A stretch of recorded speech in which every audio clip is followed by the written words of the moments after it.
Okay, here we are in the lab again, and this is episode 25 of the I/O board.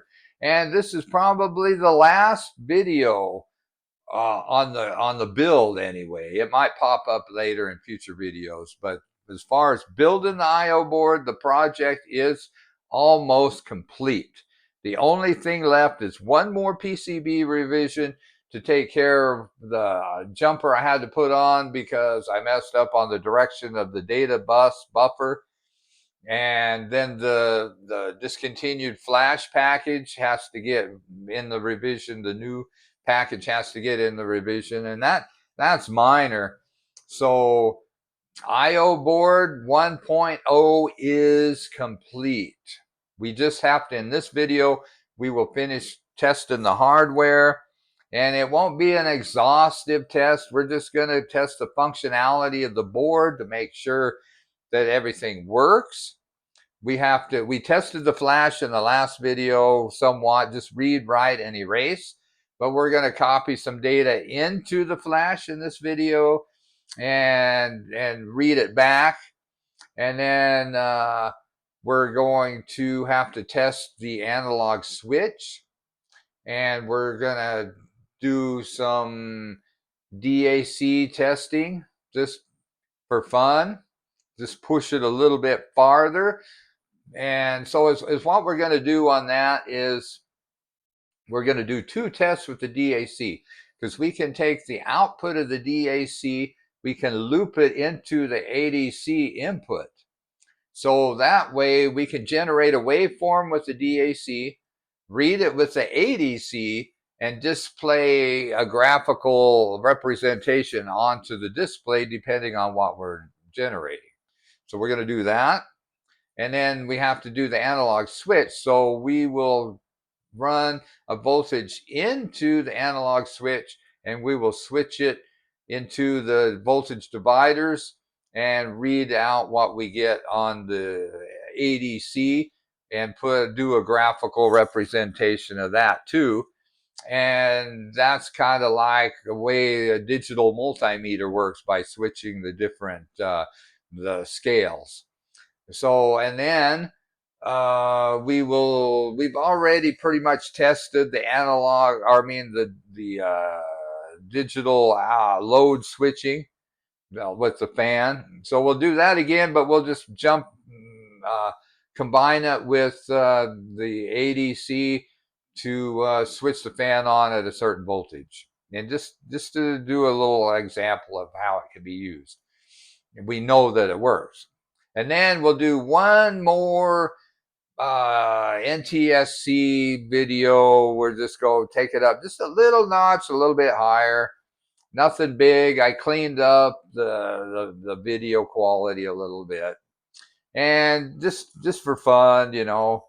And that tests not only the DAC, but data transfer through our front end and into the SRAM to mainbrain. So it's just a little test of stuff. And that should complete the test of the hardware and this video. Then we'll move on to something in the future. So that, I think we're going to do a video on mainbrain. So the people, if somebody wants to build mainbrain and do the whole system, because I'm going to do, eventually we're going to work into where we have mainbrain and a couple boards or more, one or more boards in the system on mainbrain stacked underneath, connected with the ribbon cable as one unit. And I'm going to build a robot eventually, some sort of robot. And so maybe somebody wants to build mainbrain, and that'll all be available for free. You just have to buy your own parts and do your own PCBs. But all the Gerbers, everything, all the design stuff will be available to download free, probably on GitHub and on my Antimatter domain website. So That way, everything is available to build as a project. And it's kind of a big, complicated project, so it might not be for the novice, but maybe more some of the more advanced people want to build it because it's a pretty good system, I think. It's not going to be just a fast, easy thing like Arduino or something. And it doesn't have all the bells and whistles of like Raspberry Pi, but it has a unique way to interface with the world around it. And so it's a great learning project because we can go step by step as we build MainBrain. So that's another video. Then I got another video coming up for the Retro PC series. It's going into stage 2, which is more advanced. So we'll be building a special board for the retro computer as well. That's not MainBrain based. It's going to be a totally separate deal. So let's not waste any more time and let's get to it. Okay, in this test, we are going to do a digital voltmeter. And we have a potentiometer soldered onto the board so that a 0 to 3.3 volt voltage is sent out the center pin into the ADC. The ADC measures it, writes the value to SRAM. MainBrain reads the SRAM and displays it on the screen in the form of a 7-segment display. A rude and crude 7-segment display font. We're not writing applications, so it's just a test of the hardware and a short, small, simple demonstration of what we can do with MainBrain and the I/O board. All right, so let's get to it. Okay, so let's open up our Windows app here and any key to continue. Then I got a new menu here, applications. The only thing on here is the digital voltmeter app. Double click. All right, let's turn our pot and adjust the voltage and see what happens. And there we go. We can see that it is changing the voltage. It's increasing 1 and on up. You can see that it's reading the potentiometer. And there we go, 3.3 volts. That's what we want.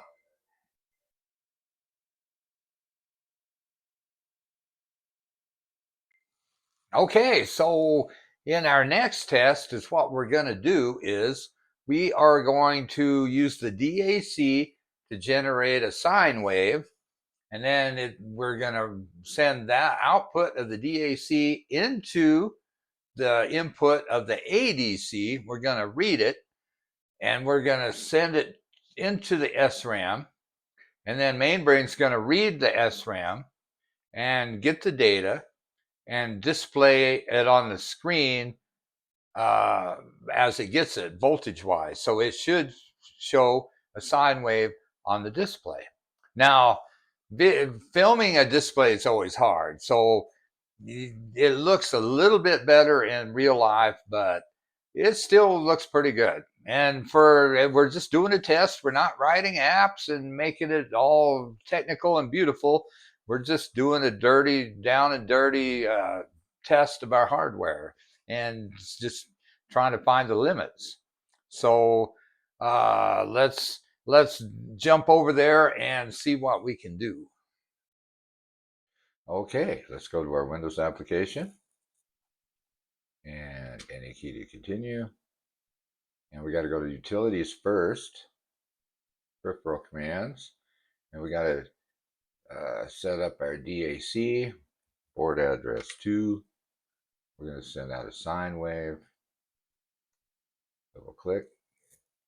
All right, now we have to come up here, applications, and we got a new application here called Scope.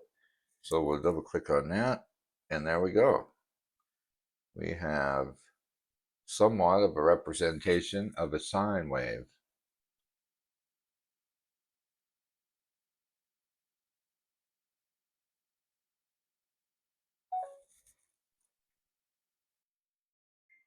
Okay, so there you go. We generated a sine wave, and ADC picked it up and transferred it to the SRAM, and MainBrain picked up the data and displayed it on the screen. And they're not synchronized, so that's why it just kind of floats across. There's no synchronization between the two. So it's like I said, it's not an oscilloscope, but it did pretty good. So now I'm curious as to what happens when we feed our DAC with using the audio wave that we uh, stored in the file earlier and played back. So let's take the DAC and play that waveform and record it, or well, read it with the ADC and see what that displays on the screen. So let's open it up here. So this is going to be a little bit different. So we connect, so we'll go to utilities and peripheral commands, and then we'll go to the DAC generate waveform, and then we go to, and then we do the audio waveform, double click to send it over there, and we got our command. So then we got to come back up here and go to applications, double click on the scope, and you can see that it does pretty good. There's no sync, nothing to synchronize them together.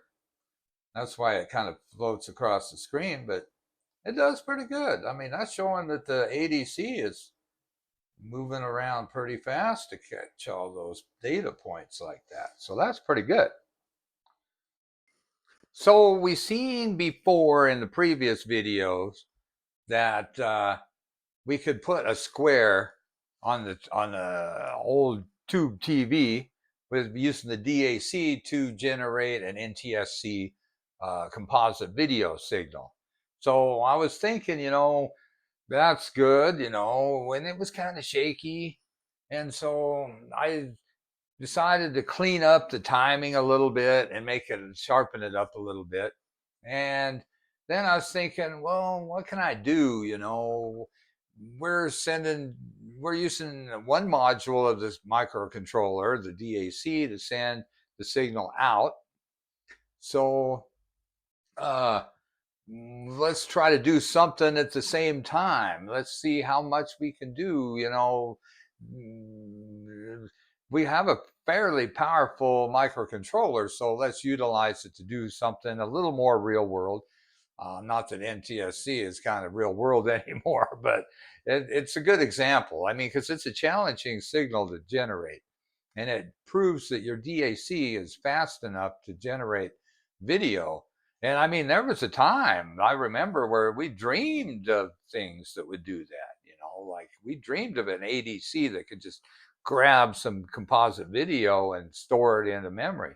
And it was just too hard and too expensive back in the old days. But now we can do it for $5, and that's great. So let's take advantage of all the power that we can have with these things. So I thought, well, I already have a small function that reads the position of a touch on the screen. So let's move the block on the TV as you move your finger across the display. And so you can do it to where it does the lines too. So you can move it all around. But I didn't do it on this one. We're just going to move it back and forth across. But because the more you add in to the function that generates the waveform, it takes up more time.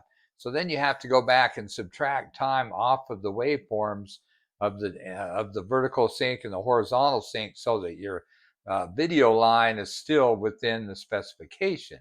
And you have to do some processing in there.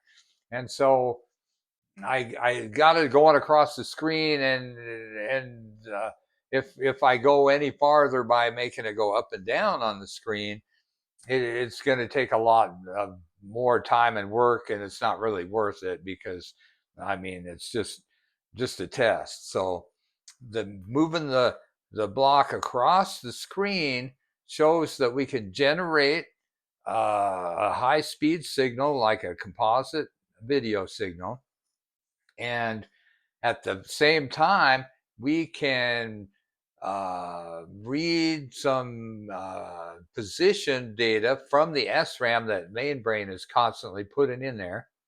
And we can read that data and we can determine the position of the screen based on the value of that data.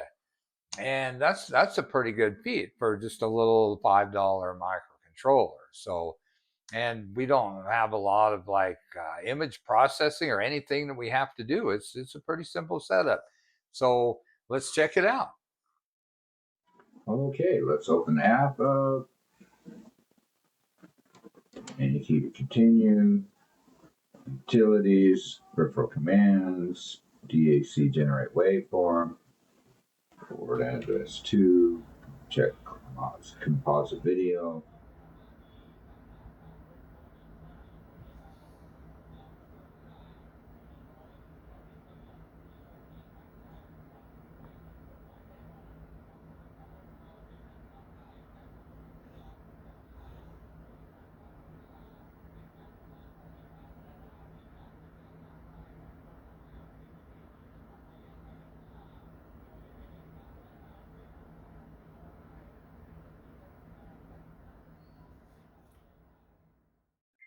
Okay, the audio was kind of rough on that one.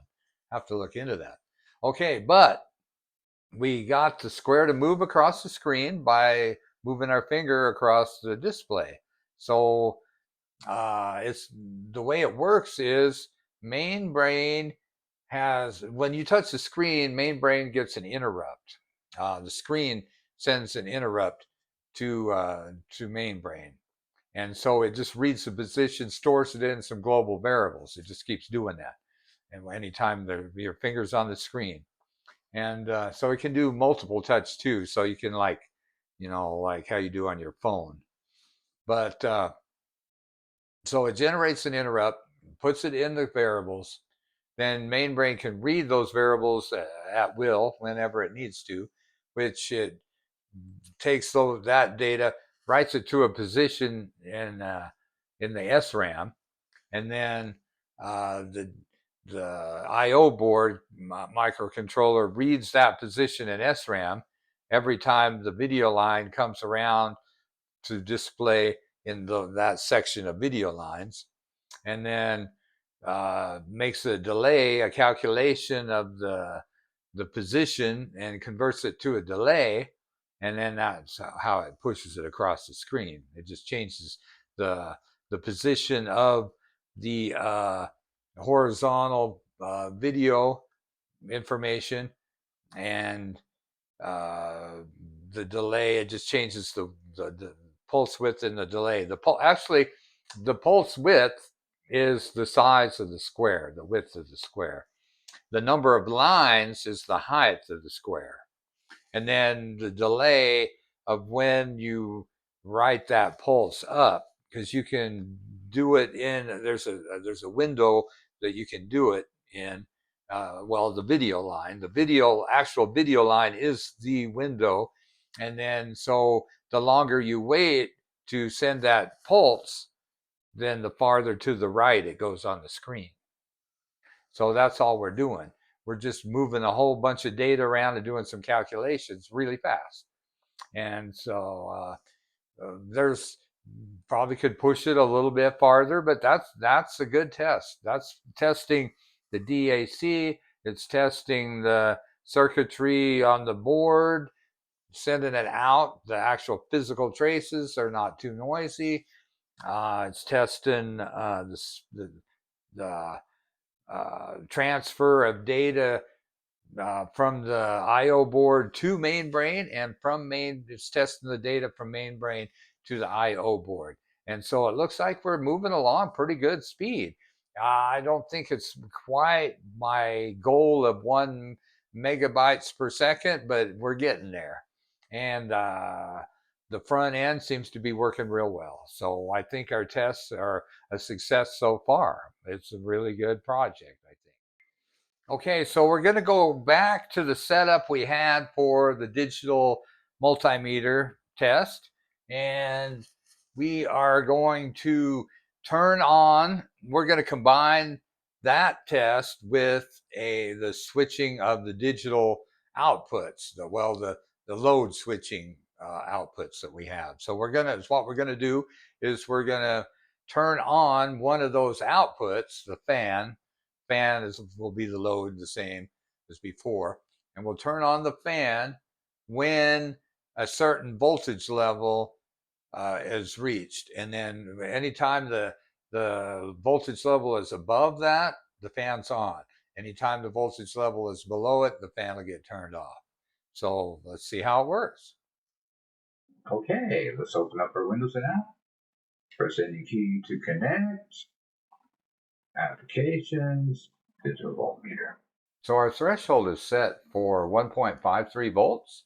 So if the voltage is above 1.53, the fan turns on. If it's below 1.53, the fan turns off. So let's lower or raise our voltage. All right. There's 1.53 right there. The fan turns on. All right. Now if we lower the voltage, the fan turns off. All right. Okay, so we're going to take the fan off and use, while we got the potentiometer still on the board, we're going to do one more test with it. And we're going to use the digital multimeter app for the same. But we are going to toggle through the four switches, the four analog switches, which are configured with some resistors to do some voltage dividers, like a digital multimeter has ranges. That's what we're going to do with that. So you could measure higher voltages than a 3.3 without popping something. so let's go look at that. Open up our Windows app. Come over here. Connect, file, applications, digital voltmeter. All right. So it starts out at 0.5 volts on the 0. So then we'll increase it by 1, which actually decreases the resistance. All right, so it came up, and then we'll go up to 2, and it comes up, and then last but not least, we come up to 3, and there we go. There's our 3.3. All right, so the 4 analog switches are functional. All right.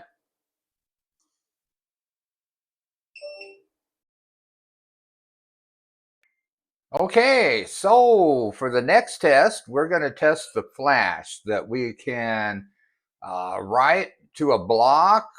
Specifically, we're going to write 1,024 bytes to the flash, and we're going to play it back with the DAC. So what we're going to write to the flash is just a sign table, an 8-bit sign table, and then when we load the DAC, we're going to read a byte from flash. We're going to shift it left 4 bits. So that'll be for the 12-bit, because we got a 12-bit DAC. So that'll push it up and give us a little better range for our sine wave. And then we'll play it back with the DAC, and we should have a sine wave on our scope. All right. So let's go check it out. Okay, so let's open up our app, connect, and we got to go to utilities, peripheral commands. We're going to read the flash first to make sure that it's blank. And FF, that's good. So we'll try another place like 100. 100 is a good one to start with. And it didn't change, so we assume that it's erased. I need to add a pop-up on here, a message box, so that we know that we double-clicked properly. Because if you don't double-click fast enough, you might think that you did it, and you might not get the right value. It might just stay FF when it really isn't FF. But anyway, we know that it's erased. We're confident that the chip's erased. So now we come down here to, we want to copy the array into the flash. All right. It takes a minute. There we go. I put a delay in there. All right. So now if we go back up and read the flash, there should be some data in there. There we go, C9. So we wrote 1024, so we can go up by 1,000 up here, double click, and 6D. Okay, so we got data all through our buffer. All right, so now we come down here and we just play flash, and we should have a sine wave on our scope. All right. Okay, so now we have tested all the hardware on the I/O board. We're confident that it works properly. There's no, nothing sticks out as any kind of problem. We developed our front end with this board. The whole front end is going to be system wide. So all the other boards are going to use the same front end. So that way they can all communicate with MainBrain without conflicting with each other, causing bus conflicts or some other kind of conflict. So, and I think the front end's working really well. So we took this project from an idea, and we built a schematic, and then we built a PCB, and we ordered the PCBs. Then we had to make some changes. We deleted some components. We added a component or two. We moved stuff around. We changed the code to make the code adapt to the new hardware. And then we did a new revision, and I made a mistake.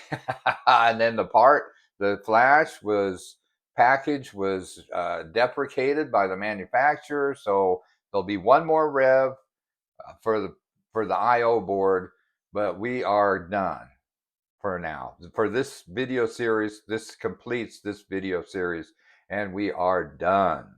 So now we can move on to some other stuff. But I hope everybody got something out of this video series, and I hope that you continue to support the channel, and then I'll be making many more videos, and I will see you there.